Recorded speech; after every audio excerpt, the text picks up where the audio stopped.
किसी भी मुझे अगर इस ऑफिस में बीजेपी के ऑफिस में सिक्योरिटी रखना है तो मैं अग्निवीर को प्राथमिकता दूंगा।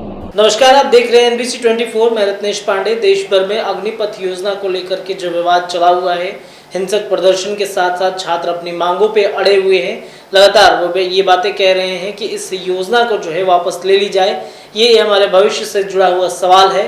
इस योजना को लगातार वापसी की मांग कर रहे थे स्टूडेंट, लेकिन बीते ही दिनों जो है राजनाथ सिंह ने सेना के तीनों प्रमुख से, यानी कि तीनों सेनाओं के प्रमुख से जो है वो बातचीत चली और बातचीत चलने के बाद ये फैसला लिया गया कि इस योजना को वापस नहीं लिया जाएगा।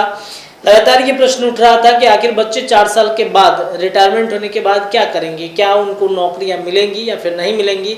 लगातार ये सवाल उठ रहे थे कि क्या होगा उन बच्चों के भविष्य का।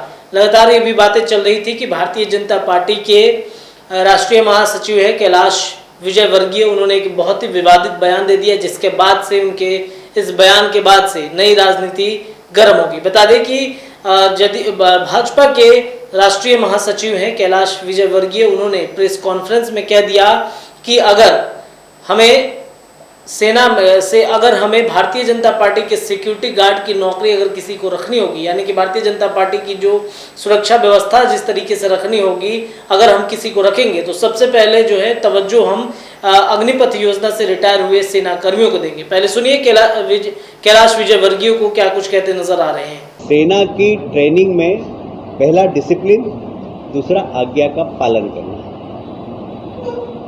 जब वो ट्रेनिंग लेगा और 4 साल की सेवा करने के बाद निकलेगा, 17.5 साल से 23 साल तक की उम्र। यदि वो 21 साल में भी भर्ती होता है, 4 साल काम करता है तो 25 साल। 25 साल में जब वो बाहर निकलेगा तो उसको 11 लाख रुपए उसके हाथ में होंगे और अग्निवीर का एक छाती पर तगमा लगा के घूमेगा। किसी भी मुझे अगर इस ऑफिस में बीजेपी के ऑफिस में सिक्योरिटी रखना है तो मैं अग्निवीर को प्राथमिकता दूंगा। आपको भी अगर रखना, मेरे एक मित्र ने एक रिटायर्ड, तो आपने सुना किस प्रकार से उन्होंने इस सेना को लेकर के विवादित बयान के बाद से राजनीति जो है वो गर्म हो गई।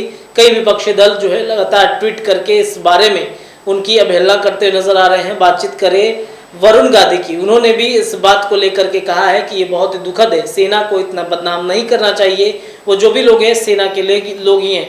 तो उन्होंने ट्वीट भी किया है वरुण गांधी ने, साथ ही अरविंद केजरीवाल ने ट्वीट किया है, साथ ही राहुल गांधी ने भी ट्वीट किया है। आपको बता दें कि भाजपा महासचिव के इस बयान के लिए अपनी ही पार्टी के सांसद वरुण गांधी और दिल्ली के मुख्यमंत्री अरविंद केजरीवाल समेत कई राजनीतिक हस्तियों ने उन पर निशाना साधा है। वरुण गांधी ने ट्वीट करते हुए लिखा है, जिस महान सेना की वीर गाथाएं कह सकने में समूचा शब्दकोश असमर्थ हो, जिनके पराक्रम पर डंका समस्त विश्व में गुंजमान होता है, उस भारतीय सैनिक को किसी राजनीति दफ्तर की चौकीदार करने का न्योता उसे देने वाले को ही मुबारक हो। भाजपा सांसद ने कहा कि भारतीय सेना मां भारती की सेवा का माध्यम है, महज एक नौकरी नहीं है। विजयवर्गीय के इस बयान पर निशाना साधते हुए केजरीवाल ने कहा कि देश के युवा और सेना जवानों का इतना अपमान मत करो। उन्होंने कहा कि हमारे देश के युवा दिन रात मेहनत करके फिजिकल पास करते हैं, टेस्ट पास करते हैं, क्योंकि वो फौज में जाकर पूरा जीवन देश की सेवा करना चाहते हैं, इसलिए नहीं कि वो भाजपा दफ्तर के बाहर गार्ड की नौकरी करें। अपने बयान पर बवाल मचने के बाद विजयवर्गीय ने ट्वीट कर सफाई दी कि अग्निपथ योजना के निकले अग्निवीर निश्चित तौर पर प्रशिक्षित एवं कर्तव्य के प्रति प्रतिबद्ध होंगे। सेना में सेवा काल पूर्ण करने के बाद वे जिस क्षेत्र में जाना चाहे वहां उनका उत्कृष्टता का उपयोग हो। मेरा आशा स्पष्ट रूप से यही था। उन्होंने आगे कहा कि टूलकिट गिरोह से जुड़े लोग मेरे बयान को तोड़ मरोड़ को प्रस्तुत करके कर्मवीरों का अपमान करने की कोशिश कर रहे हैं। यह देश के कर्मवीरों का अपमान होगा। राष्ट्रीय वीर धर्मवीरों के खिलाफ इस टूलकिट गिरोह के षड्यंत्र को देश भली भांति जानता होगा।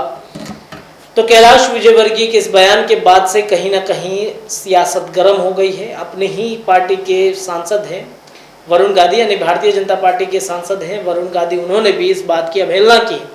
अगर वाकई में अग्निपथ योजना से जुड़े तमाम सेना अभ्यर्थी अगर रिटायर करते हैं तो क्या भारतीय जनता पार्टी के दफ्तरों के बाहर वो अपनी नौकरियां देंगे? इस बारे में कमेंट करके अपनी राय जरूर रखिएगा। बहरहाल इस खबर में इतना ही। जुड़े रहिए NBC 24 के साथ में। हमें दीजिए इजाजत, मिलते हैं अगली खबर में। तब तक के लिए बहुत बहुत धन्यवाद।